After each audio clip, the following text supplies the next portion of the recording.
다이어리가 이렇게 나오는데요. 이 3프로에서 판매되는 다이어리가 아마 또 판매 금액을 또 기부를 하는 걸로 알고 있습니다.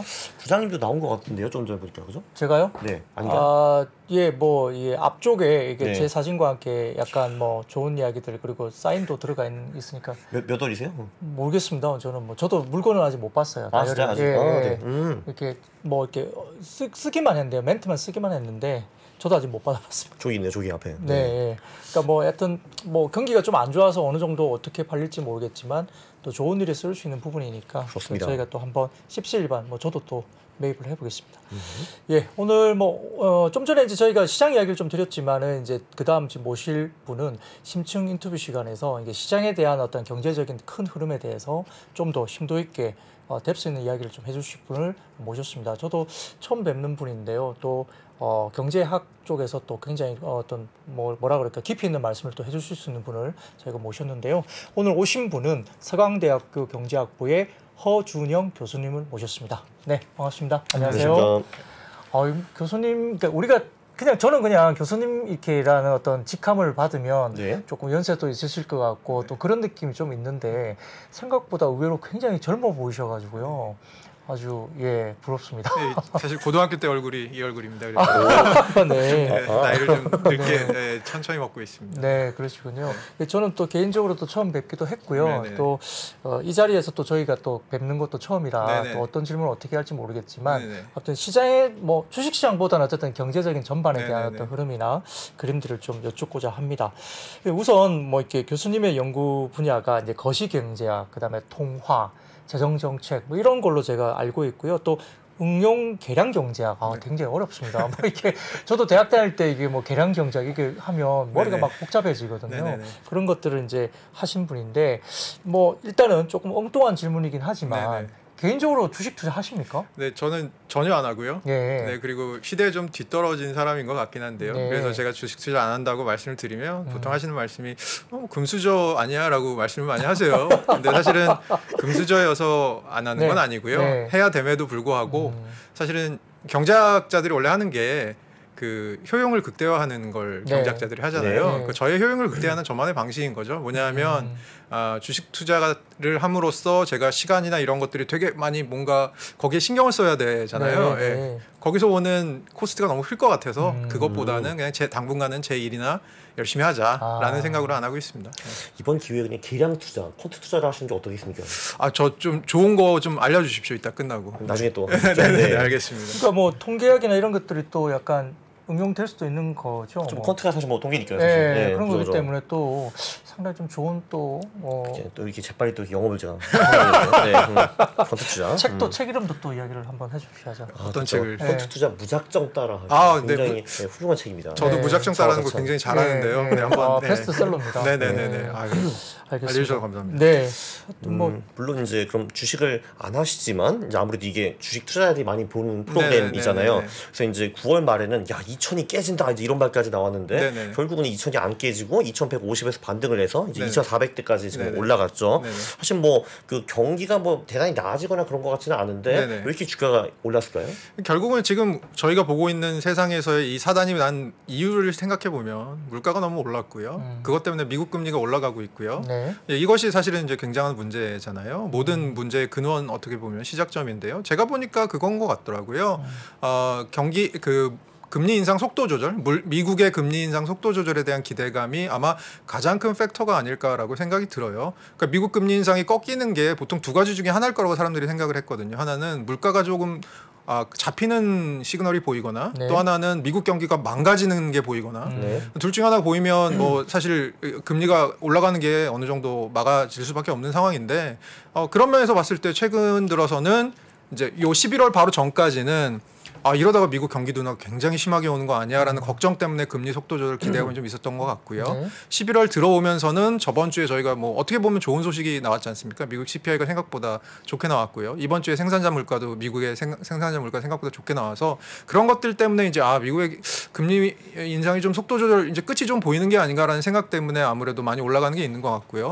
그것과 더불어서 조금 더 다른 이유들을 생각해 보면 우리나라 2차 전지 기업들 뭐 실적 좋았던 거, 그리고 중국에서 미국의 연기금들이 중국에서 이제 대체 투자처를 찾는 거죠. 중국에서 빠지면서 네. 그러면서 이제 한국을 대체 투자처로 찾는 부분들 이런 것들이 좀 저희한테는 좋은 요소였던 것 같습니다.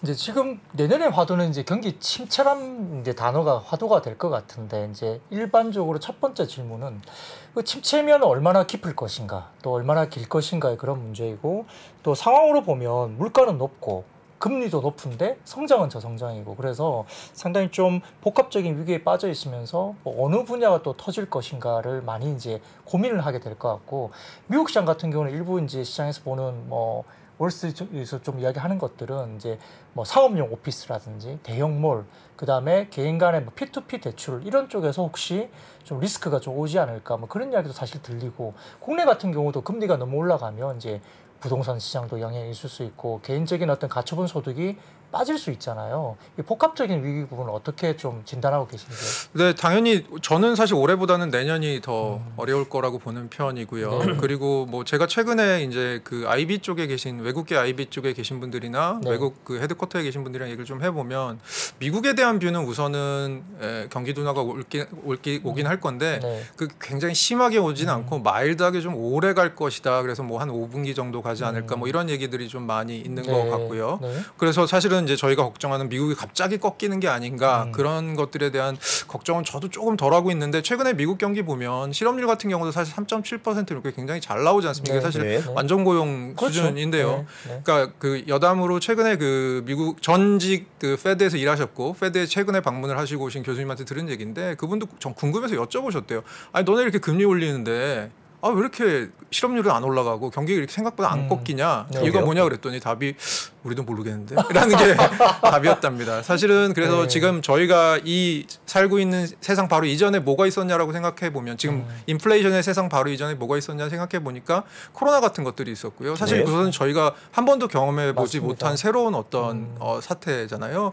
거기서 그것이 과연 우리들에게 무엇을 남겼는지를 생각하기도 이전에 그것들을 정리하기도 이전에 벌써 다음 챕터로 넘어가는 것 같은 기분이고요. 네. 그래서 그 부분에 대해서는 미국 경기는 그래도 생각보다는 견조하다라는 생각을 좀 하는 것 같고 리세션은 오겠지만 굉장히 심한 독감은 아닐 거다라는 네. 얘기들을 하는 것 같고요. 한국은 지금 말씀하신 대로 사실 내년 좀 어두운 부분이 굉장히 많습니다. 우선은 우리나라 경제에 먹여 살리는 아주 큰 포션인 수출이 우선 내년이 조금 상황이 안 좋을 것 같다는 생각이 좀 들고요. 네. 두 번째로는 부동산 경기가 내년에 이제 꺾일 수가 있다. 지금도 이미 꺾이고 있지만 네. 그래서 그 부분에 대해서 이제 물려 있는 곳들이 굉장히 많지 않습니까? 뭐 네. 부동산 PF도 있고 굉장히 많고 증권사들도 지금 중소형 증권사들 많이 물려 있는 것으로 알고 있고요. 그래서 이런 부분들에 대해서 사실은 이제 금융권을 저희가 볼 때 조금 위험스러운 부분이 하나는 레버리지의 전체 양이고 또 하나는 인터커넥티드니스라고 해서 얼마나 금융권들끼리 서로 연결돼 있느냐지 않습니까? 네. 지금 보니까 금융권들은 사실 연결성은 굉장히 높은 상황이니까요. 한 부분에서 조금 뭔가 문제가 터지면 그런 부분들이 다른 금융권으로 번지면서 이것들이 우리 경제에 굉장히 아킬레스건으로 작용할 것 같아서 저는 내년에 한국 경제는 조금 벨트를 단단히 매야 될 것 같다라는 생각을 하고 있습니다. 네. 그럼 이제 하나하나씩 가보면은 이제 물가가 굉장히 좀 이제 심각한 문제가 될 수 있다라고 다른 그 인터뷰에서 많이 말씀을 하신 것 같은데요. 그럼 지금은 이제 미국은 아무래도 물가 상승이 좀 꺾이는 것처럼 보이는데 한국은 그럼 정반대로 보시나요? 뭐 어떤 식으로 보시나요? 제가 그 당시에 인터뷰를 할 때 물가가 제일 중요한 어떤 이유라고 했던 이유는 사실은 지금 통화 정책이 결국은 올라가는 방향이지 않습니까? 네. 근데 네. 그게 왜 올라가는지를 보면 결국 물가 때문에 올라가는 거지 않습니까? 네. 근데 우리나라 경기 상황이나 지금 최근에 저희가 보고 있는 어떤 회사채 시장의 단기 금융 경색들 이런 것들이나 아니면 가계 부채나 여러 가지 이유들을 보면 사실 이거 금리 이렇게 막 올려서 될 게 아니거든요. 그렇죠. 사실 제가 생각하기에는 저희가 그런 생각을 하시는지는 잘 모르겠는데 저가 생각하는 것 중에 하나는 미국의 0.5bp랑 한국의 0.5bp는 같지가 않다라는 생각이 들어요. 왜요? 그러니까 미국의 0.5bp가 한국의 0.5bp보다 조금 더 가볍게 갈 수 있는 그러니까 경제적인 영향이 좀 적을 수가 있는 가능성이 있다는 거죠. 물론 제가 말씀드리는 건 미국 내 한정했을 때. 왜냐하면 이제 미국의 통화 정책이라는 건 전 세계로 사실은 수출이 되는 거니까요. 그런데 그 이유 중에 뭐 크게 보면 두 가지인데요. 하나는 가계부채가 미국은 2008년 금융위기 이후에 계속해서 디레버리징했어요. 줄여왔다고요. 네. 가계부채가 생각보다 괜찮고요. 두 번째로 아까 말씀드린 대로 미국 경기가 지금 그렇게 나쁘지 않습니다. 네. 실업률 같은 거 잘 안 올라가고 있고요. 네. 이런 측면에서 사실은 미국은 50bp를 하더라도 그것이 경제에서 좀 버틸 수 있는 체력이 있는 것 같은 느낌인 거죠. 그런데 한국은 훨씬 어렵죠. 가계부채가 지금 100% 넘어갔고 사실 뭐 우리나라 가계부채 높은 거야. 뭐 너무나도 잘 알려진 사실이고요. 최근 들어서 아까 말씀드린 대로 금융시장 자금 경색이 있고요. 뭐 이런 것들 그리고 생각보다 미국만큼 경제 기초 체력이 지금 좋은 상태는 아닌 것 같다는 생각이 들어서 우리나라의 0.25 예를 들어 0.25다 0.25다라고 한다면 미국의 0.25랑 한국의 0.25 상승이 금리 인상이 똑같지는 않을 거라는 생각이죠. 한국이 좀 더 묵직한 임팩트가 있을 거라는 거고요. 네. 그리고 또 하나 말씀드리고 싶은 거는 처음에는 물가로 시작된 금리 인상인데 전선이 넓어졌습니다. 이게 넓어진 게 잘 아시겠지만 환율로 전선이 네. 옮겨 붙었죠. 최근 들어서는 환율이 조금 잡히는 것 같아서 내려오는 것 같아서 다행이긴 한데 그런 면에서는 사실은 우리는 굉장히 어려운 상황, 금리도 어려운 상황이죠. 요약을 하면은 이제 금리를 올려가지고 인플레이션을 잡을 수 있을 것 같지도 않고 그거보다는 경제를 아주 크게 좀 해칠 수 있다 이런 말씀이시네요. 그러니까 인플레이션을 잡지 못할 것 같다라는 정도는 아니고요. 네. 뭐 그렇지만 인플레이션을 잡기 위해서 우리가 치러야 할 대가가 너무 크다. 아마 네. 클 거다라는 얘기인 거죠.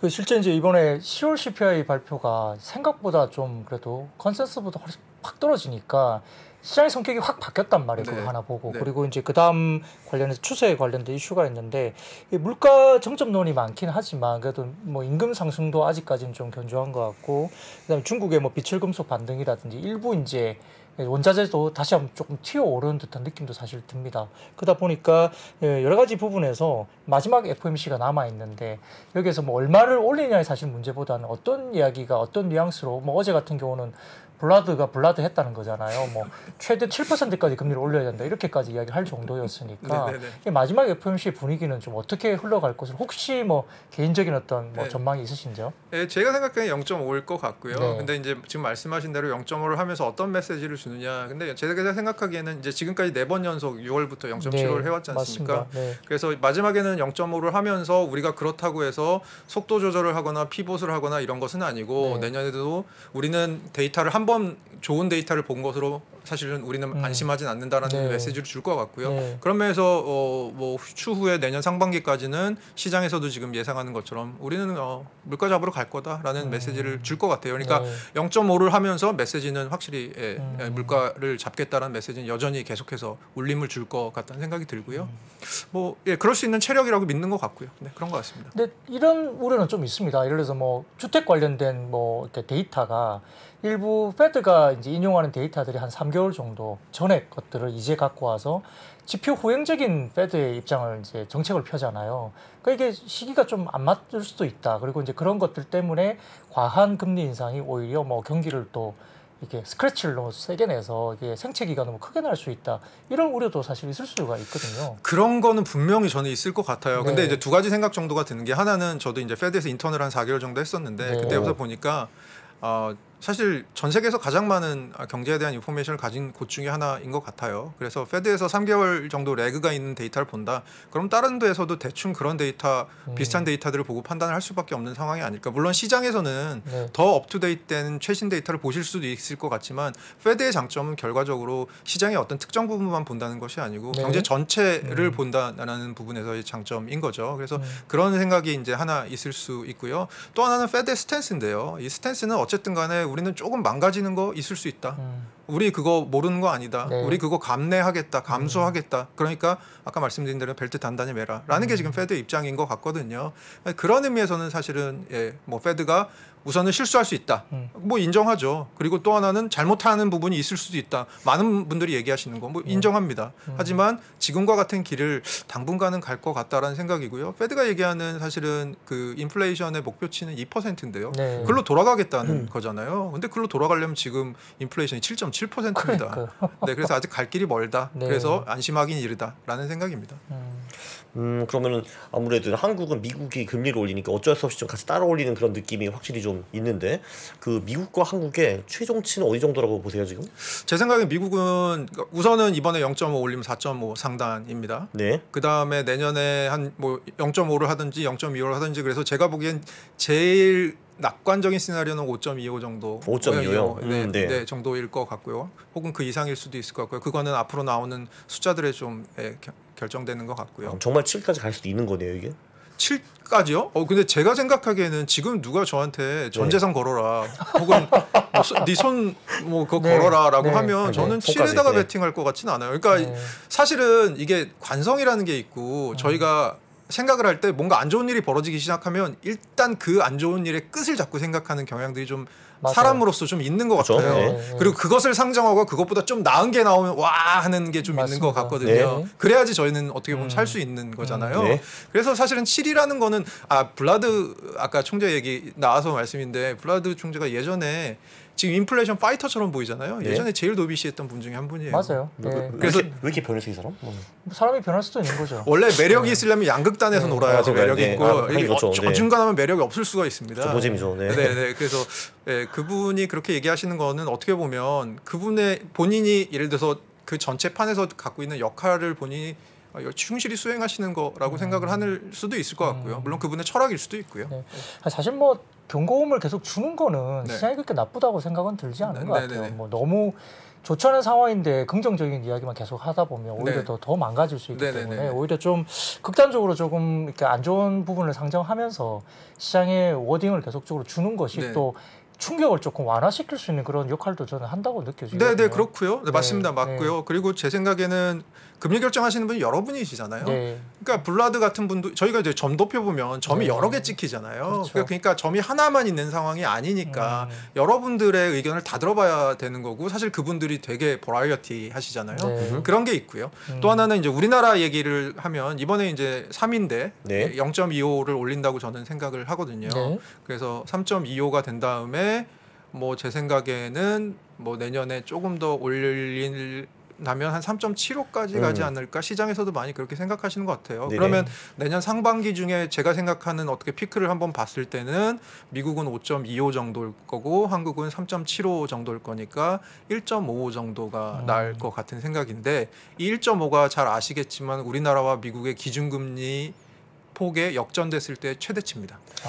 그 사실 저도 좀 대충 들어보면은 1.5가 차이가 난다. 그러면은 제가 농담으로 이런 것도 들었거든요. 너 제1금융권에 5.25 받고 돈을 맡길래? 아니면 제2금융권에 3.75 받고 맡길래?라고 하면은 뭐 당연히 이제 제1금융권으로 간다고 할 거니요. 이게 네. 그러면은 그런 식으로 그 달러 쪽으로 돈이 몰리게 되면은 네. 환율도 굉장히 급등하고 그럴 가능성이 좀 있지 않습니까? 어떤가요? 네, 환율이 급등할 가능성이 당연히 있는데요. 지금 환율이 며칠 사이에 조금 내려왔었잖아요. 네. 근데 어떤 분들은 어떤 얘기 하시냐면 사실은 한 9월 정도까지는 우리나라 환율이 다른 나라 달러 대비 다른 나라 환율이랑 비슷하게 비슷했어요. 움직인 것 네. 같다라고 네. 얘기를 하시고 그 다음부터 우리나라가 좀 빨리 환율이 절하가 됐는데 맞습니다. 그게 이제 한국 경제 아킬레스건들 이런 것 때문에 약간 좀 우리나라 쪽으로 오는 거를 꺼려하는 것들 때문에 우리나라가 좀 언더밸류가 됐다라고 얘기를 하시는 분들이 있고요. 네. 지금 요 정도의 환율이 어떻게 보면 이제 다시 장기 평균 정도를 추세선 정도를 따라가는 정도의 환율이 아닌가라고 얘기하시는 것 같아요. 네. 근데 문제는 이제 이런 거죠.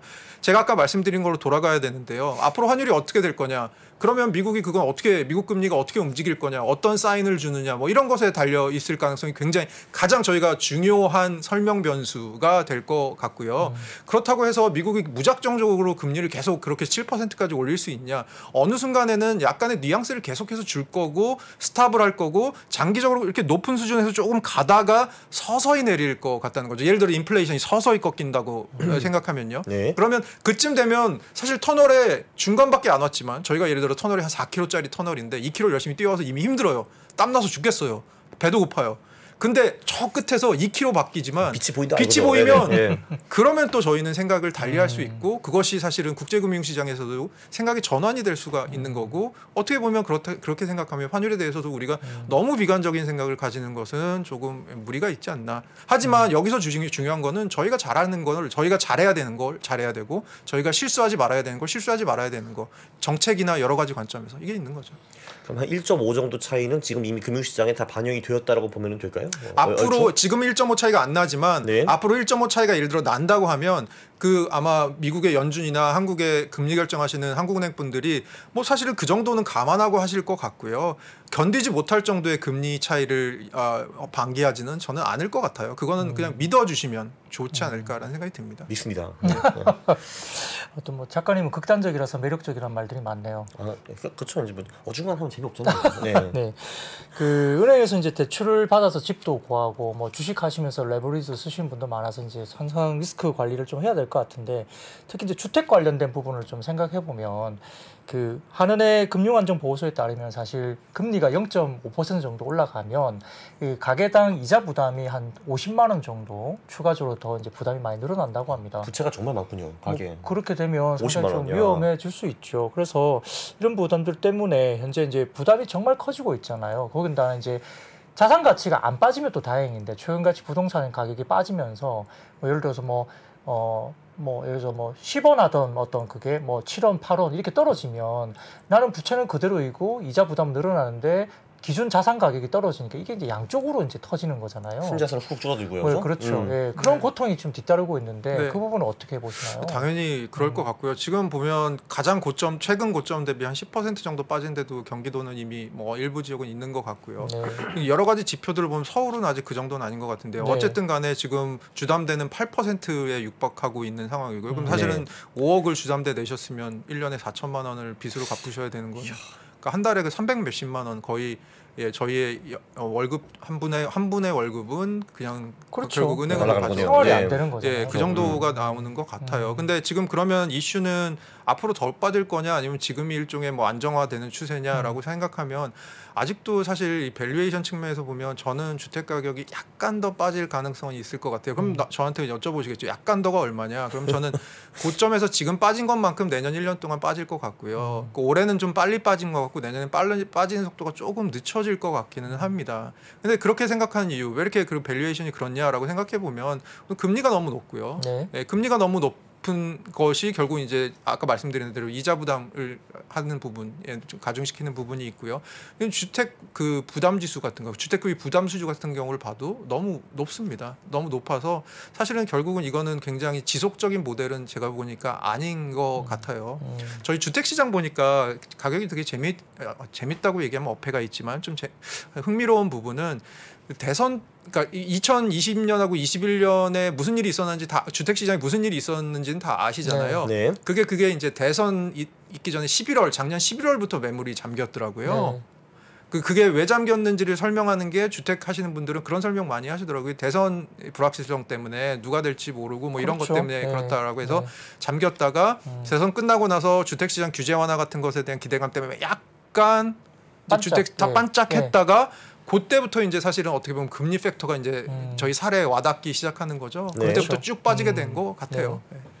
그러니까 요즘에는 그 부동산 가보면 호가가 낮아져도 살 사람이 없기 때문에 맞습니다. 거래가 안 되니까 거래량이 실제 없는 거죠? 실 네. 가격도 이렇게 형성이 안 돼요. 네, 네, 네. 그러니까 과거에 몇 달 전에 거래된 게 그냥 현재 실 가격으로 돼 있고 네.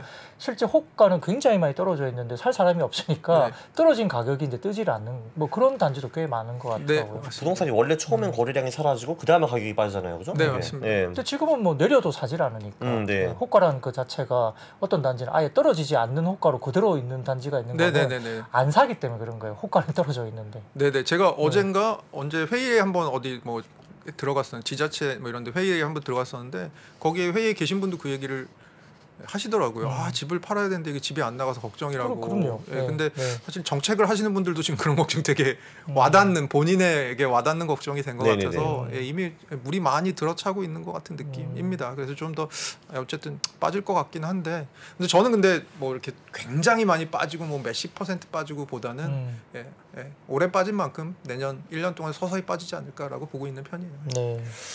그럼 이제 주식으로 다시 넘어가가지고 이렇게 금리가 이제 오르고 경제가 안 좋으면 당연히 주식한테 안 좋다라고 볼 수가 있는데 또 근데 이 주식시장이라는 게 경제를 한 6개월, 9개월 동안 또 선반영하잖아요. 그래서 이미 빠진 만큼 다 빠졌다라고 하시는 분들도 있고 아니면 이제 아직은 이게 끝이 아니다라고 하시는 분도 계실 텐데 어떻게 보시나요?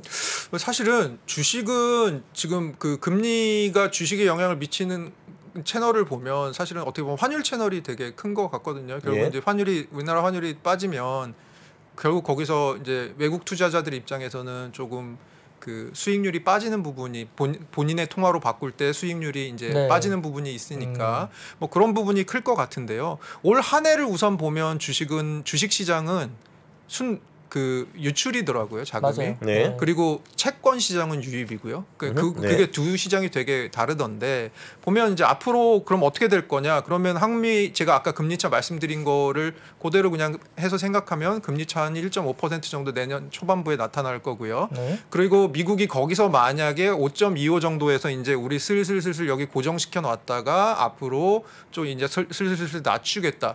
그 얘기인즉슨 미국 경기가 버티는 거에다가 물가는 조금 꺾이는 게 보이면 그게 몇 달 정도 보이면 페드가 그렇게 움직일 것 같습니다. 그러면 이제 사실은 주식 시장도 어떻게 보면 뭐 펀더멘탈에 반응하는 부분도 있지만 그렇지 않은 부분이 있는 것이죠. 그건 뭐냐면 앞날에 대한 기대를 선반영하는 부분이 아까 말씀하신 대로 있기 때문에 그렇게 미국의 그러니까 지금까지 주식 시장을 이렇게 들었다 놨다 한 게 어떻게 보면 아까 말씀드린 대로 미국의 통화 정책이라고 한다면 미국의 통화 정책에 예를 들어서 올라가는 시점의 끝이 언제 보이느냐, 뉘앙스가 언제 보이느냐에 따라서 그것이 보이면 사실 주식 시장이 굉장히 좋은 효과를 가져올 것 같긴 한데 문제는 제가 아까 말씀드린 대로 우리나라 사실 주식 큰 종목들을 보면 뭐 저는 주식은 하지 않습니다만 보면 수출기업들 대기업들 수출기업들이 많잖아요. 네. 근데 내년이 수출이 조금 힘들 거라고 생각이 되고 반도체 사이클 좀 꺾인 거라고 생각을 하면 이런 기업들의 뭐 실적 자체가 사실은 제가 지금 말씀드린 장밋빛 픽처의 약간 반대 방향의 시나리오를 좀 주긴 할 것 같은데 제가 보기엔 더 큰 팩터가 뭐냐라고 저한테 또 걸어라고 얘기하시면 저는 미국의 금리가 어떻게 움직이고 그것에 대해서 어떤 시그널이나 뉘앙스를 시장에다 주는지가 저는 더 큰 역할을 할 것이라고 봅니다. 이제 수출과 관련된 부분은 되게 민감한 부분이잖아요. 뭐 국내의 어떤 경기도 마찬가지고 주식시장도 마찬가지긴 한데 근데 저희가 한 가지 좀 고민해 보면 최근에 중국이 사실은 하루에 확진자 수가 뭐 몇만 명씩 이렇게 늘어나고 있어요. 네. 뭐 얼마 전까지는 몇 명 없다가 이렇게 늘어나는데 최근에는 중국이 되게 의아할 정도로 리오프닝을 합니다. 네네. 계속적으로. 그리고 네네. 이제 일부 뭐 그 바이온텍의 네. 그 일부 이제 그 백신도 네. 예, 긴급 승인을 뭐 할 수 있다 이런 이야기가 나오면서 뭐 화이자 쪽이죠. 예, 그래서 네. 일부 이제 뭐 주제 외국인들을 먼저 맞춘다 이런 말은 있지만 네네. 그런 방향으로 가면서 일단은 확진자 수가 많이 늘어남에도 불구하고 네네.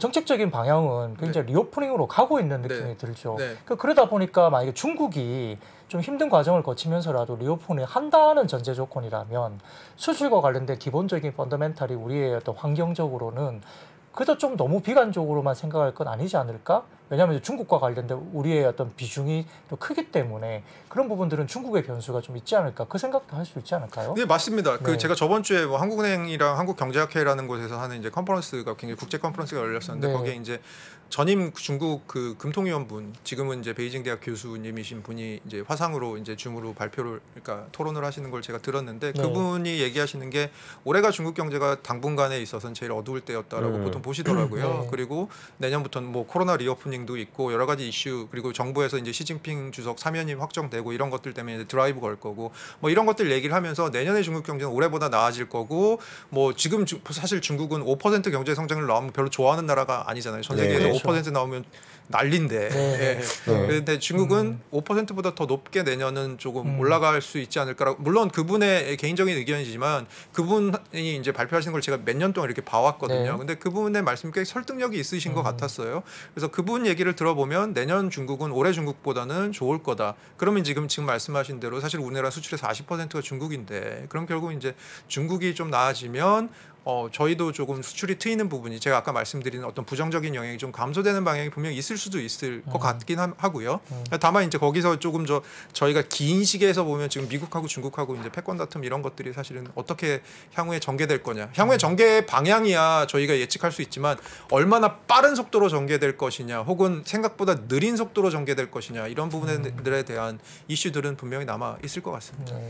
근데 그럼 대충 들어보면은 그 미국 경제도 꽤 괜찮고 그리고 그리고 중국 경제는 더 나아진다 이건데 사실 우리 수출 기업한테 굉장히 좋은 거 아닌가요? 아니면 또 좀 먹구름이 있는 변수가 좀 어디 좀 보이시는 게 있으신가요? 아닙니다. 그게 아니고요. 제가 네. 말씀드리는 건 미국하고 중국 합치면 전 세계 GDP 한 40% 정도 되거든요. 굉장히 예. 커요. 예. 근데 제가 아까 말씀드린 건 중국은 내년은 올해보다 좋을 거다라는 걸 말씀드렸고 미국은 내년에 좋을 거라기보다는 저희가 생각하는 것만큼 그만큼 나쁘진 않을 거다라는 말씀을 드려. 꽤 잘 버틴다 뭐 그런 거죠. 예, 잘 버티는데 그게 잘 버티는 게 굉장히 건강하게 잘 버티는 게 아니고 골골골골 하면서 버틸 가능성이 있다라는 얘기죠. 감기 정도 걸리고 폐렴은 아니다 뭐 이런 거네요. 내가 감기인데 코로나 뭐 급성 코로나 이런 건 아니어서 네네. 예, 당장 뭐 호흡기를 대야 되고 이런 건 아니라는 거겠죠. 그러면 사실은 이 정도 금리 인상을 했는데 아무런 뒤탈 없이 끝날 거를 바라는 것도 사실은 어떻게 보면 좀 이상하죠. 예, 네. 조금 너무 희망찬 기대일 수도 있죠. 맞아요. 뭐 사실 이번에 보면 대기업들이 이렇게 대규모 감원을 뭐 10,000명씩 이렇게 줄인다는 속보가 최근에도 뭐 아주 급하게 나오고 있잖아요. 뭐 최근에 아까 말씀하셨던 실업률이 3.7 이거는 뭐 사실 거의 완전 고용에 가까운 지표인데 대기업들이 이미 이제 슬슬 이제 10,000명 단위로 이렇게 줄이기도 하고 이런 것들이 발표가 되고 뭐 일론 머스크도 뭐 트위터 인수한 뒤에 뭐 그냥 해고를 뭐 계속 이렇게 해야 되는 그런 쪽도 보이고 메타도 마찬가지고 뭐 메타버스 관련된 사업에서 어느 정도 실패를 인정한 듯한 느낌도 듭니다. 뭐 그런 것들이 결국은 감원과 더불어서 뭐 감원이 많이 되면 역시나 임금 상승을 못 할 거잖아요. 많이 이제 구직을 뭐 또 해야 되는 거니까 뭐 그런 것들이 결국 물가 지표를 일부 이제 좀 상쇄할 수 있는 부분도 있는데 문제는 거주비 부분이죠. 뭐 그러니까 주택 가격이 빠지긴 하지만 렌탈 비용은 그만큼 똑같이는 안 빠지는 네, 시장이잖아요. 맞습니다. 그리고 네, 맞습니다. 제가 들어보면 미국은 렌탈비가 거의 잘 안 빠진대 올라가면. 네, 맞습니다. 그리고 예를 들어서 뭐 12개월에 얼마를 주면 이걸 돈을 빼주는 게 아니고 네. 뭐 한 2달 정도 공짜로 더 살아라 네, 이렇게 맞습니다. 해주면서 렌탈 맞습니다. 비용을 안 빼준다고 네, 그러더라고요. 맞습니다. 그러니까 이제 렌탈 비용이 들어가는 CPI 지표라든지 이런 지표가 퍼센테이지가 크기 때문에 그래서 안 빠진다 뭐 이런 말도 제가 사실 들리거든요. 네네네. 그러니까 이게 변수들이 너무 많은데 네, 맞습니다. 뭐 음식료나 이거 보면 타겟이나 월마트 이렇게 보면 이제 식료품, 그러니까 필수 소비재는 그래도 잘 팔려요. 근데 이제 비필수 소비재 같은 경우는 지금 재고가 쌓이고 재고의 소진이 어떻게 빨리 일어나냐 이걸 좀 관점을 봐야 되는데 어떻게 보세요? 재고에 대한 부분들에 대한 네. 글로벌 이슈에 네. 중국이나 미국 시장에 대한 부분은 뭐 지금 보면 이게 네. 또 금리랑 연결시켜 보면 금리가 모든 상품의 수요에 똑같이 영향을 미치는 것 같지는 않더라고요. 네. 그 연구 결과를 보니까 아무래도 지금 말씀하신 대로 지금 당장 내가 필요해서 써야 되는 소비재 같은 경우 저희가 보통 이제 그런 것을 이제 비내구재라고 하는 부분들 네. 있잖아요. 네. 이런 것들은 상대적으로 금리 영향을 덜 받죠. 왜냐하면 먹어야 당장 써야 되니까. 되니까 샴푸 없어서 밖에 못 나갈 수는 없잖아요. 그렇죠. 근데 상대적으로 내구재, 뭐 준내구재 이런 부분들에 대해서는 금리 탄력성 좀 있더라고요. 네. 그러니까 금리가 올라가면 이런 것들에 대해서 먼저 조금 줄이고 뭐 근데 사실 이거의 포션이 되게 큰 거잖아요. 미국 같은 경우는 더군다나 소비가 미국 경제의 거의 60% 70%를 그렇습니다. 차지하는 소비의 네. 나라인데 맞습니다. 그럼 사실은 이제 이 부분들에 대해서 분명히 재고나 이런 문제들이 내년에 나올 수 있을 것 같고요. 제가 뭐 사실 노동시장 전문가는 아닌데 사실 생각해 보면 한국과 미국을 생각해 보면 미국은 한국보다 보통은 노동시장이 탄력적이라고 생각을 하잖아요. 네. 그 얘기는 이제 잡이 생기고 없어지고 실직이 늘어나고 줄어들고가 경기에 더 민감하게 반응을 할 거라는 얘기잖아요. 네. 예, 그런 측면에서 사실은 단순히 이게 금리 인상을 통해서 뭔가 이거 내가 소비를 줄여야지 하는 측면뿐만이 아니고 사실은 이게 일자리를 통해서 전체적인 소득 감소를 통해서 또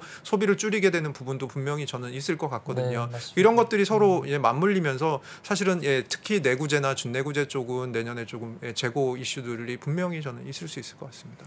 그 이제 저희가 미국, 중국, 한국 얘기를 한 것 같은데 뭐 한국에 영향을 미치는 뭐 예를 들면 유럽이라든지 일본, 아세안 이쪽은 경제가 좀 어떻게 된다고 보시나요?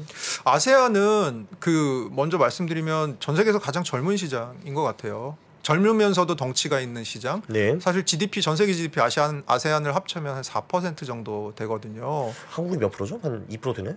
한국 2% 안 될 것 같은데요, 제 네. 생각이. 그리고 저희 그 입장에서 보면 중국 다음으로 지금 거래를 많이 하는 되고요. 네. 그리고 전 35세 미만 인구 비중이 한 60% 정도 되고요. 오. 그리고 베트남 같은 데서는 일종의 교육 한류 같은 것도 굉장히 활발하게 일어나고 있다고 들었거든요. 그러니까 한국적 교육 모델이나 이런 것들에 대해서 굉장히 동경도 하고 적극적으로 좀 따라하려고 벤치마킹도 하고 이런 게 있는 것 같아요. 그러니까 저희 입장에서 사실 굉장히 좋은 중요한 시장인 것 같거든요. 그래서 그 부분들은 사실은 있는데 내년에 뭐 아세안 경제를 생각해 보면 보통 이제 아세안 경제 중에 필리핀이나 인도네시아나 이런 나라들을 생각해 보면 사실 자원 가진 나라들이 나라들이잖아요. 네. 그래서 IMF에서 한때 얼마 전에 이 자원 가진 나라들은 지금같이 자원이 중요할 때는 좀 덜 영향을 받을 거다. 상대적으로 좀 괜찮을 거다라고는 했는데 그런 것들이 사실 내년에 얼마나 어떻게 지속될지는 좀 봐야 될 것 같아요. 그건 또 뭐랑도 걸려 있냐면 결국 이제 지정학적인 리스크 같은 것들, 우크라이나가 어떻게 풀리냐 뭐 이런 것들하고도 관련이 있는 것 같고요.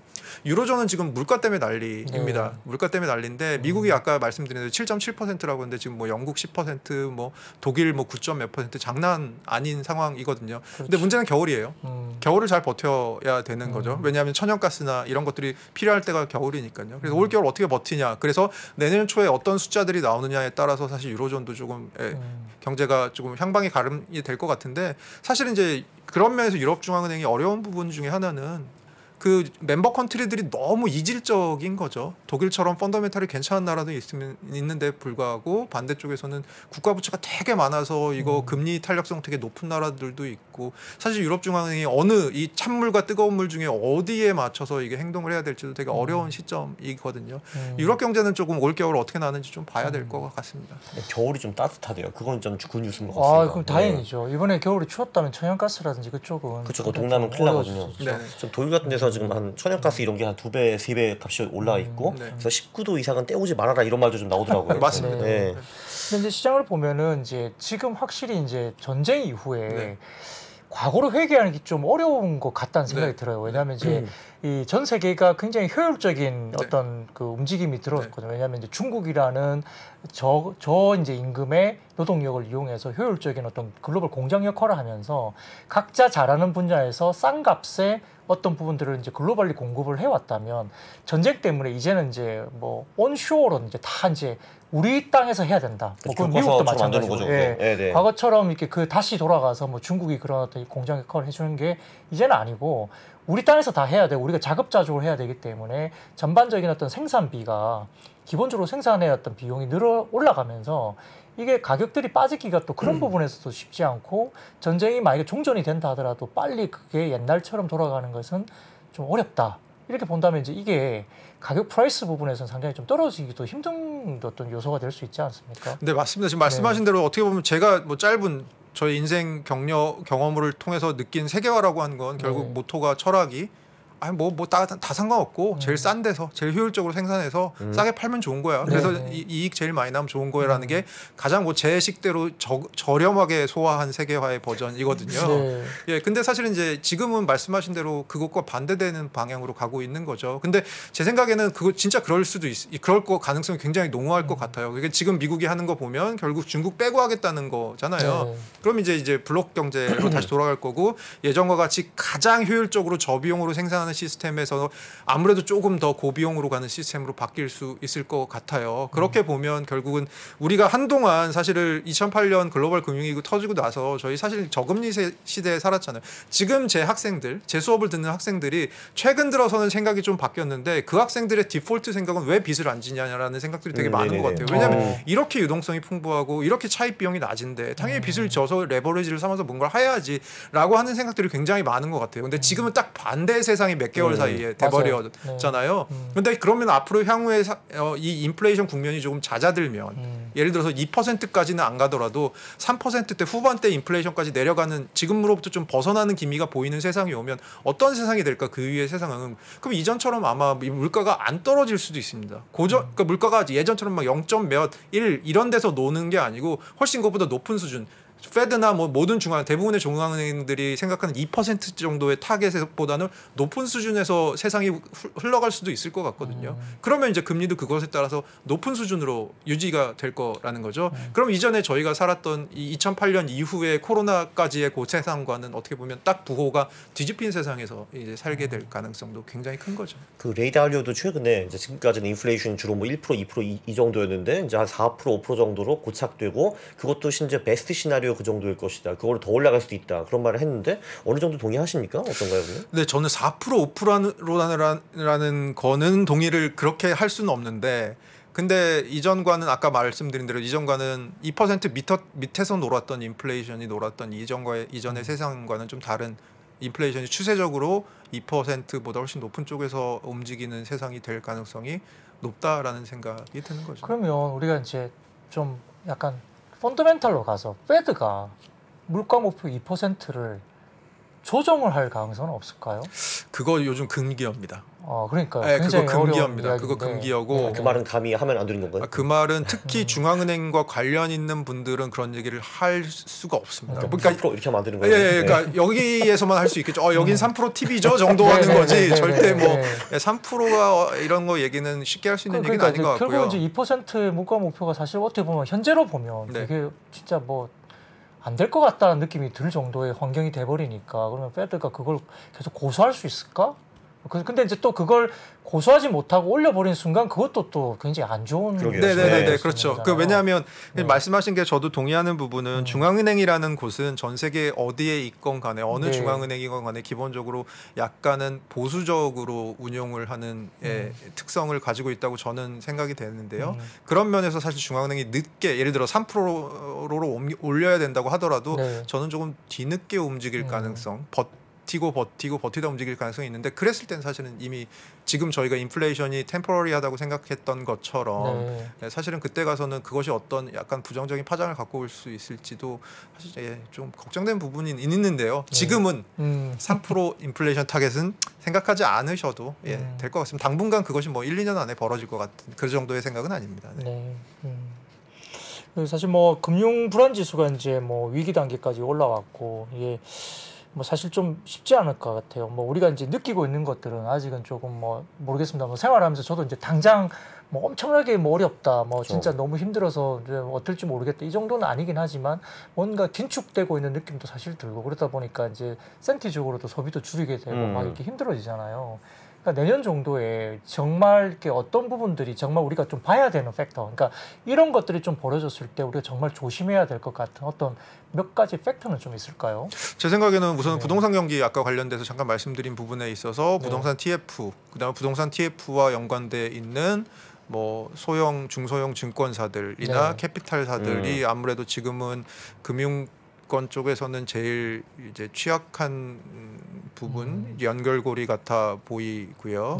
그런 부분들에 대해서 내년에 예를 들어서 저는 말씀드리길 올해만큼 빠질 거다, 올해 정도 빠질 거다라고, 그러니까 1년 내내 올해 정도 빠지니까 올해보다는 천천히 빠질 거다라고 얘기는 드렸습니다만 그게 예를 들어 생각보다 안 좋은 쪽으로 뭐 흘러가게 되면 아무래도 부담이 갈 수밖에 없을 것 같고요. 그런 부분에서 뭔가 이 시발점으로 시작된 금융 쪽의 불안들이 이제 금융 시스템 전체의 리스크로 좀 번질 가능성이 있냐 없냐 뭐 이런 것도 좀 봐야 될 것 같은데 한편으로 보면 은행은 잘 아시겠지만 굉장히 지금 업황이 괜찮은 편인 것 같습니다. 뭐 여러 가지 이유가 있지만 작년까지 주담대가 많이 나갔고 그리고 주담대가 주로 누구한테 나갔나라고 보니까 고소득 고신용자들에게 많이 나갔고 그리고 우리나라 같은 경우는 이제 주담대 대출의 대부분이 아시다시피 변동금리 대출이라서 맞습니다. 이 변동금리 대출이라는 게 어떻게 보면 결국 이 금리 상승의 리스크를 누가 떠안느냐의 문제거든요. 그걸 다 가게들이 떠안고 있다라는 대부분 가게들이 떠안고 있다라는 얘기고요.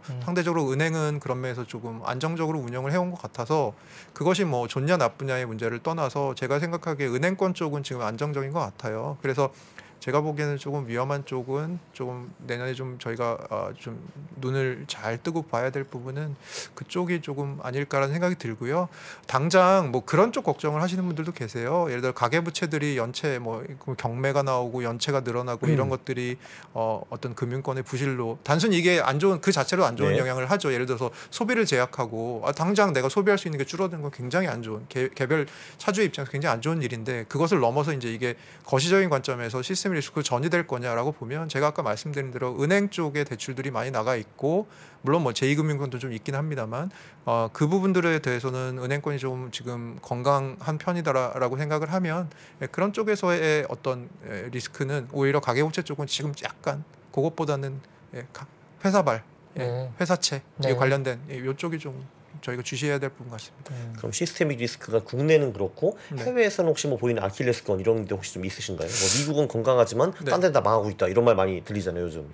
그거는 사실은 이제 부채 위기 같은 거를 저희가 걱정을 할 수는 있을 것 같아요. 그 일종의 저희가 환율이 올라가면 두 가지가 안 좋아지는데 크게 보면 그러니까 개도국이나 이제 미국 아닌 나라 입장에 두 가지가 안 좋아지는데 채널이 두 가지인데 하나는 수입 물가가 올라가면서 이제 금리가 따라 올라가야 되는 일이 벌어지고요. 네. 또 하나는 이제 요즘은 달러 표시 부채들이 너무 많지 않습니까? 네네. 달러 표시 부채들의 부채 부담이 늘어나는 거죠. 그럼 결국은 이러면 저희는 이제 영국의 최근 경험에서 어떻게 보면 이제 딸꾹질을 한번 본 거죠. 아, 저렇게 하면 딸꾹질을 한번 하는구나를 본 네. 건데 이게 사실은 폐렴이 될지 아닐지는 또 나중에 어떤 나라들이 어떻게 그런 상황이 될 수도 있는 거니까 그런 부분들에 대해서 부채 위기들 지금 환율이 예를 들어서 지금과 같은 기조를 조금 더 이어간다면 어떻게 보면 되게 취약한 나라들에서 그런 것이 먼저 벌어질 수도 있거든요. 그리고 취약한 나라에서 그런 것들이 벌어지면 자라보고 놀라가서 소뚜껑고 놀랄 수밖에 없는 게 금융시장의 속성이라면 결국은 그것이 또 전 세계를 조금 생각보다 어두운 부분으로 끌고 갈 수 있지 않을까라는 생각도 좀 들어요. 아무래도 뭐 부채비율이 좀 높고 환율이 좀 떨어지고 뭐 이런 개도국 이쪽을 좀 유심히 좀 봐야겠네요. 아무래도 그렇죠. 근데 사실 영국은 사실 GDP가 2조 달러 이상인 나라고 그리고 한때 기축통화였고 지금도 뭐 어떻게 준 기축통화라고 불리는 파운드를 갖고 있는 나라고 그럼에도 불구하고 그 나라에서 딸꾹질이 벌어졌었잖아요. 네. 사실 그것은 저희에게 시사해주는 바가 그러니까 뭐 누구도 타겟이 될 수 있다 혹은 누구도 위험해질 수 있다라는 것이죠. 그러니까 그것이 비단 신흥국은 아닐 수도 있을 것 같아요. 네. 그 사실 뭐 유럽 쪽에서 불거진 게 뭐 최근에는 갑자기 또 말이 안 나오긴 하지만 이태리 뭐 이런데. 네. 크레딧 스위스 거기. 쪽에 이슈가 한번 불거진 적이 있었잖아요. 근데 이제 뭐 자산 가치나 이런 걸 봤을 때 뭐 괜찮다라고 분석이 나와서 다소 좀 잠잠해진 것 같긴 해요. 근데 그쪽에서의 어떤 부실 내관이 될 가능성은 어떻게 보실까요? 당연히 있을 것 같아요. 네. 지금 다 그렇게 연결돼 있는 건데 그러면 사실 뭐 그 크레딧 스위스처럼 제가 보면 아마 메이저 IB 중에 하나가 아닌가라고 저는 생각하고 있는데 사실 뭐 영국이 예를 들어 나라로 보면 영국이 그런 일을 겪었듯이 사실 크레딧 스위스 같은 규모의 회사라고 그런 일을 겪지 말라는 법은 저는 없을 것 같아요. 그리고 그런 회사가 그런 걸 겪었을 때는 사실은 정말 시장에 주는 메시지가 엄청나게 큰 거죠. 그리고 우리나라의 금융 불안 지수라는 게 있는데 네. 이게 지금 오름세를 보이고 위기 단계 턱 밑까지 왔다. 네. 그런데 그거를 어떤 식으로 좀 해석하면 되나요? 이 위기 불안 지수가 보여주는 게 뭔가요? 금융 불안 지수는 제가 아까 말씀드린 대로 금융권의 어떤 리스크들 이런 것들이 시스템적인 리스크들이 어느 정도 지금 벌어지고 있는지에 대한 일종의 어떤 정도라고 생각을 하시면 되고요. 네. 그 지수가 높을수록 위험한 거고 네. 8을 넘으면 주의 단계고 한 22를 넘으면 위기 단계라고 생각을 하는데 저희는 이제 위기 단계에 갔던 게 두 번이 있습니다. 그래서 한 번은 2008년 금융위기 때 2008년 9월 정도에 22를 넘어서 한 네. 10개월 정도 20이 넘게 스테이하고 심지어 2008년 제 기억이 맞다면 12월 정도에는 이게 60 정도까지 올라갔던 60까지요? 네. 57.2인가까지 올라갔던 기억이 한 번 있고요. 그때는 그거 어떻게 해결을 했나요? 그 위기를? 그때는 그거를 그때도 시장에 정부가 엄청나게 유동성을 공급하고 제가 지금 드리려는 말씀이 그건데요. 이제 하나만 말씀드리고 그 얘기를 드리려고 합니다. 또 한 번은 이제 코로나 때인데 코로나 때 한 4월에 2020년 4월 정도에 요게 또 22를 넘었다가 한 3, 4개월 있다가 요게 이제 스테이 하다가 백신이 보급되면서 이제 코로나 좀 잡히는 거 아니야 이런 또 희망 때문에 꺾인 적이 있는데요. 문제는 이런 겁니다.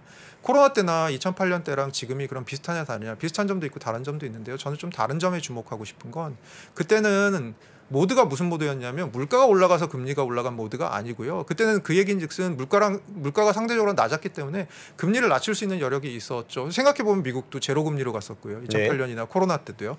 전에 뭐 김진일 교수님 고대 김진일 교수님 여기 나오셔서 그때 막 에피소드를 얘기해 주시고 하셨었는데요. 그때는 이제 돈을 풀 수 있는 입장이었죠. 방향성이. 근데 지금은 사실 정반대의 방향성이잖아요. 이게 물가 때문에 돈을 풀 수가 없는 입장이잖아요. 그러니까 한마디로 그때는 열이 나면 우선 해열제 투여한 다음에 그 다음에 무슨 병이 있는지 좀 찬찬히 보자를 할 수 있었던 때였다면 지금은 해열제에 알러지가 있는 상태인 거죠. 해열제도 투여를 못하는 상황인 거죠. 그럼 결국은 이 열을 어떻게 잠재울 것이냐 이런 부분에 대한 이슈가 있는 거죠. 제가 아까 금리가 속도 조절을 될 거다. 뭐 미국이나 한국이나 속도 조절이 있을 거다라고는 얘기했지만 방향성은 여전히 올라가는 방향이 한동안 있을 거거든요. 그리고 제가 아까 또 말씀드렸듯이 미국의 25bp 올라가는 거랑 한국의 25bp 올라가는 게 이게 저는 메시지가 동일한 거가 아닐 거 혹은 경제적 효과가 동일한 게 아닐 것 같다는 생각이 많이 들거든요. 그런 면에서는 사실 지금 저희가 쓸 수 있는 방법이라는 건 마이크로 매니지먼트를 하는 건데 예를 들어서 얼마 전에 뭐 금융위에서 50조, 한국은행에서 43조 상당의 그리고 뭐 중소형 증권사들이 어려우니까 대형 증권사들이 십시일반 뭐 이런 거 하지 않습니까? 이런 걸로 이제 잠재우려고 하는데 사실은 지금은 어떻게 보면 병원 문 앞에 환자들 대기하고 있는 상태잖아요. 그리고 환자들이 대기할 때 이제 무슨 얘기를 하냐면 야, 나부터 나 급해 이거인 그렇죠. 거잖아요. 근데 사실은 그 중에는 좀 더 중병도 있고 조금 상대적으로 경한 질병을 앓는 환자도 있을 수 있잖아요. 그럼 이제 병원의 병상이 한정돼 있는 의사가 한정돼 있는 상황에서는 누가 또 중병인지를 빨리 가려내서 거기다가 먼저 호흡기를 대야 되잖아요. 그럼 그걸 하기 위해서 뭘 해야 되냐? 빨리 문진을 해야 되잖아요. 네. 혹은 문진을 평소에 하고 있었어야 되잖아요. 그러니까 지금이 그 움직일 때라는 거죠, 사실은. 제 생각에는 그래서 모니터링을 지금 거의 맥시멈으로 하고는 있는 것 같고 지금 보니까 뭐 한국은행은 사실 뭐 예를 들어 한국은행을 따지면 한국은행은 사실은 그 아까 말씀드린 대로 중앙은행은 되게 보수적인 데고 법적으로도 되게 보수적으로 행동하게 돼 있는 곳이잖아요. 그러니까 아무 에셋이나 살 수 없는 그런 데잖아요. 되게 안전한 네. 에셋만 네. 살 수 있는 곳이잖아요. 그런데도 불구하고 최근에 좀 에셋 문을 열고 있잖아요. 물론 예전에도 그런 걸 했었습니다만. 그래서 사실 지금은 그런 것을 하고 있는 상황에서 예를 들어 그럼 인플레이션은 한국은행 입장에서는 이거는 야 더 급한 데다가 주고 덜 급한데 약간 빼서 전체 양은 우리가 유지하고 있어. 이거 절대 인플레이션을 잡으려는 스탠스와 반대되는 게 아니야라고 얘기는 하지만 네. 분명히 영국과 같은 이슈들이 또 나올 수 있거든요. 그 네. 과정에서. 아, 너네 지금 뭐 하는 거야? 금리로는 뭐 인플레이션 잡는다면서 자꾸 시장에다 돈 넣는 거야? 뭐 네. 이렇게 얘기하는 걸 수도 있는 거죠. 그러면 그런 부분들에 대해서 그럼 또 외부에 우리가 어떻게 보이는지 또 어떻게 신경을 쓰느냐. 지금 여러 가지로 사실은 그러니까 디멘전이 굉장히 속박돼 있는 상태에서 지금 움직여야 되는 굉장히 어떻게 보면 제가 얼마 전에 어떤 방송 나가서 마지막에 앵커분한테 그런 얘기를 드렸어요. 아 오늘 진짜 하루 종일 와갖고 제가 몇 분 동안 되게 어두운 얘기만 드려서 너무 죄송합니다. 이러고 이제 끝냈었거든요. 근데 여기 와서도 동일한 얘기를 두 분한테 그냥 아 좀 어두운 얘기가 많습니다라고 얘기하고 갈 수밖에 없는 그런 상황일 것 같아요. 그럼 결론적으로 금융 불안 지수 이게 올라갔을 때 옛날엔 돈을 이렇게 쫙 뿌리면은 이제 샤워 맞은 것처럼 다시 쿨다운이 네. 되는데 지금 그 샤워가 이제 더 이상 안 통하는 거기 때문에 네. 방법이 사실 별로 없고 네. 그냥 말씀하신 마이크로 매니지먼트 정도밖에 할 수 있는 게 없네요 지금. 네, 지금은 그렇죠. 그리고 이 시장이 잦아들기를 어떻게든 버텨야 되는 건데, 근데 사실은 거기서 이 중병이었던 사람이 혹은 경증이라고 생각했던 사람이 갑자기 중병으로 혹은 더 치명적인 상태로 돌변하는 악화되는 과정이 또 있을 수도 있는 거잖아요. 그럼 그때는 그냥 물가를 일시적으로 무시하고 그래도 돈을 풀 수밖에 없지 않나요? 어떻게 해요? 네. 아, 그게 어려운 건데요. 이 물가를 그러면 왜 이렇게 물가에 대응을 심하게 하고 있었냐? 예를 들어 미국 같은 경우에 왜 그렇게 물가에 심하게 대응을 하고 있었냐? 하나는 뭐 실기를 했다. 그래서 인플레이션 스테이셔너를 얘기한 게 실기였다. 그때 이미 대응을 했었어야 됐다. 뭐 이런 게 있을 수 있는데요. 제가 보기에 물가라는 게 결국은 바닥에 붙은 껌 같은 거라고 생각하시면 될 것 같아요. 껌 붙으면 바로 뛰면 띄어지잖아요. 네. 근데 몇 번 밟으면 안 띄어지잖아요. 네. 끈적끈적해지잖아요. 사실은 저는 그런 것 같거든요. 그래서 물가를 그렇게 초기에 대응을 빨리 하려고 하는 게 결국은 이제 그런 얘기인 것 같거든요. 근데 지금은 이미 진행이 많이 됐습니다. 그리고 아까 말씀드린 대로 이거 물가 잡는 거 녹록치 않을 수 있다라는 생각이 많이 들고 있습니다. 그런데 이 중간에 갑자기 기어를 바꿔서 잠깐 우리는 물가에 신경을 끌 거고요. 지금 자금 시장 경색이 너무 심각하니까 자, 돈 풀겠습니다. 과연 그 메시지가 통화 정책의 시장이 바라보는 통화 정책에 대한 어떤 메시지를 줄 것인가? 사실은 이런 거죠. 저희가 신뢰를 잃어버리는 건 많은 걸 잃어버리는 거라고 저는 생각을 하거든요. 양치기 소년의 사실 이그젠플이 저희한테는 되게 어떤 그런 대표적인 예인 거죠. 신뢰를 잃어버리면 특히 통화 정책은 신뢰를 잃어버리면 아주 더 큰 많은 비용을 치러야만이 비슷한 정도의 효과를 낼 수 있을 그런 거거든요. 사실 또 지금과 같은 물가 상황에서는요. 그래서 저는 한국은행이 이렇게 기여를 바꿀 수 있는 상황은 아니라고 생각하고요. 사실 그렇다면 저한테 뭐 그럼 너 어떻게 하란 얘기야? 그러면 솔직히 제 생각은 그걸 왜 제가 생각해야 되죠? 뭐 이렇게 생각은 들지만 네, 지금은 네. 그럴 수밖에 아니 네. 제가 그런 상황인 것 같아요. 한쪽에서는 물가 잡으러 가고 나머지 쪽에서는 지금 어쨌든 간에 있는 거 정말 효율적으로 시장에다가 링거 꽂고 네. 이거 해야 되는 것 같아요 지금. 근데 한국 정책 그 하는 분들이 그렇게 링거 꽂고 마이크로 매니지먼트를 잘하는 트랙 레코드가 있나요? 어때요? 예를 들어서 뭐 코로나 대응 같은 경우 뭐 그때는 뭐 했다고 그리고 2008년에 금융위기 같은 경우가 사실 미국에서 알았던 것보다 한국은 훨씬 더 마일드하게 앓고 넘어갔었거든요. 예. 뭐 여러 가지 이유가 있겠습니다만 뭐 그럴 때도 적시에 대응을 좀 잘했다라고 시장에서 평가하는 부분이 좀 있는 것 같아요. 네. 예, 그리고 최근 들어서 이것과 관련돼서 좀 재밌는 얘기가 그 영란은행의 베일리 총재가 원래 600억 달러 정도로 한시적으로 우리가 이거 에셋 퍼처스 하겠으니까 이동안 너네들 다 그 포지션 걸어놓은 거 정리하고 우리 그 다음은 다시 물가 잡으러 갈 거라고 한시적으로 얼마 맞아요. 전에 그 네, 얘기했었지 맞아요. 않습니까? 네. 근데 실제로 푼 거는 60억 달러 중에 600억 달러 중에 5억 달러 풀었다고 그랬나? 50억 달러 풀었다고 그랬나? 그 일부분만 풀었다고 합니다. 네. 맞아요. 저희도 사실은 금융위 같은 데서 한 걸 보니까 실제로 패키지는 뭐 예를 들어 20조 패키지 나오잖아요. 다 쓴 경우도 한 번 정도 있는데 그렇지 않은 경우도 한 2번 정도 있어요. 일부만 예. 쓴 경우도 2번 정도가 있어요. 그러니까 이게 사실은 어떻게 보면 좋게 보면 운용의 묘라는 거죠. 네. 마켓에다가 메시지는 자 우리가 지금 그러니까 지금 같은 물가 상황 아닐 때는 우리가 야 마켓이 원하는 만큼 우리는 준비돼 있으니까 걱정 마 하고 실제로 마켓이 그 자체로 진정되는 부분이 있으면 생각보다 투약을 적게 할 수도 있게 되는 건데 문제는 지금은 어떻냐? 그러면 전체적인 기조가 금리 올라가는 기조니까 여기서 반대 방향으로 오퍼레이션을 마이크로하게 해야 되는 거니까 이 사이에서 엇박이 나지 않게 하는 게 사실은 운용의 묘인 거죠. 지금은. 그 사실 뭐 증환펀드도 그런 네. 상황이고요. 네. 2020년 코로나 때도 기금 하나도 못 썼어요. 주가 그냥 그 뒤에 바로 올라 버려갖고. 그렇죠. 한 네. 2주 만에 쭉 네. 간 네, 거죠. 그런 건데요. 아무튼 그렇습니다. 마지막 질문이 될 수도 있는데요. 네. 그렇다면 우리가 이제 굉장히 뭐 딜레마에 빠져 있는 상황입니다만 만약에 수혈을 해야 된다고 하면 어느 부분을 가장 중점적으로 먼저 빠르게 대응을 해야 된다고 좀 보시는가? 지금 제일 눈앞에 그 발등에 떨어진 부분은 제가 보니까 금융시장 쪽에 특히 회사채 시장과 부동산 PF 그것과 관련된 증권사랑 캐피탈사 관련된 부분이 아마 지금 제일 오늘 제가 계속 말씀을 드리는 것 같습니다만 네. 그 부분이 제일 제일 시급한 중요한 부분이라는 건 제가 취소할게요. 그 부분이 제일 시급한 부분이 아닐까라는 생각이 들고요. 그리고 사실은 방금 전에 말씀드린 것처럼 그쪽에다 링거를 꽂는 것이 전체적으로 금리를 통해서 물가를 잡겠다라고 하는 전체적인 큰 기조, 큰 뷰와 상충을 어떻게 일으키지 않도록 하는지 혹은 상충을 일으키지 않도록 보이도록 하는지 가 저는 굉장히 중요한 부분일 것 같아요. 이제 요즘에는 이제 저도 이렇게 그 IB 쪽에 이렇게 만나보면 어떨 때는 그 흑자부도 이야기도 나오는 분위기예요. 그 워낙 이제 채권 시장도 안 좋다 보니까 유동성이 너무 팍 떨어져요. 네네네. 회사가 멀쩡한데 네. 이게 뭐 채권 시장에서 아예 그냥 그게 딱 얼어버려 있으니까. 리볼빙이 안 돼요? 네, 더 그러니까 이상 이제 채권이? 흑자부도 이야기가 이제 나올 수도 있다는 식의 분위기가 감지될 정도로 힘들고 한전채 같은 경우도 지금 한 번도 뭐 이렇게 소화가 안 된 적이 역사적으로 없는데 지금 그것도 좀 힘든 분위기로 갈 네, 정도이니까 얼마나 채권 시장이 지금 실질적으로 얼어 있나라는 생각이 들어요. 그러니까 이제 그것들이 좀 무섭게 다가오고 있고 또 일부 금융사들도 거기에 대한 대비를 굉장히 빠르게 증권업종이나 이쪽도 하고 있는데 또 그게 또 바로 대비가 얼마나 될지 사실 좀 굉장히 우려스러운 부분이 있습니다. 이것도 마찬가지로 아까 인플레이션 한 마디만 드리면 인플레이션이랑 비슷하게 초반에 대응을 잘 하지 못하면 사실은 저희 레고랜드 2,000억으로 시작했는데 나온 패키지가 금융위에서 50조가 나왔잖아요. 그럼 왜 2,000억짜리로 시작한 거 50조 패키지로 막어라는 생각을 하실 수 있잖아요.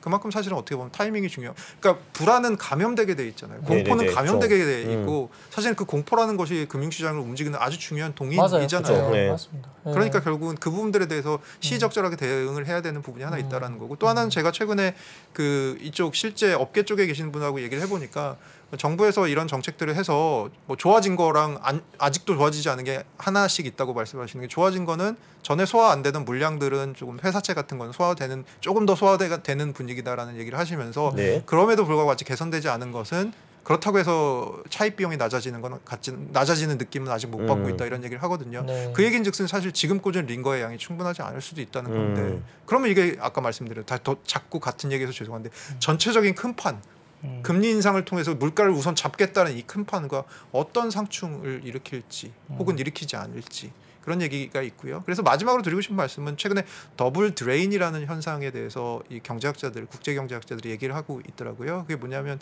이제 그 선진국의 금리 인상 이런 것들, 그 미국의 금리 인상 이런 것들이 단순히 환율 측면에서 이 개도국이나 이런 나라에 영향을 주는 것뿐만이 아니고 그 나라의 신용 시장을 경색으로 끌고 간다. 이것을 두 가지를 드레인이 뽑아낸다라는 뜻이잖아요. 그러니까 두 가지를 뽑아내 버린다라는. 그러니까 외화를 뽑아내고 신용을 뽑아내는 이런 역할을 한다라는 더블 드레인이라는 얘기를 하면서 그것들이 조금 화두가 조금 되고 있는 것 같은데요. 무서운 이야기네요. 무서운 얘기죠, 사실은. 근데 그것이 지금 저희가 목도하고 있는 한국에서 목도하고 있는 것에 어떻게 보면 마일드한 버전이라고 생각할 수 있는데 이것이 어떻게 진행될지 사실 저도 그걸 말씀드릴 수 있는 지혜가 있었으면 좋겠어요.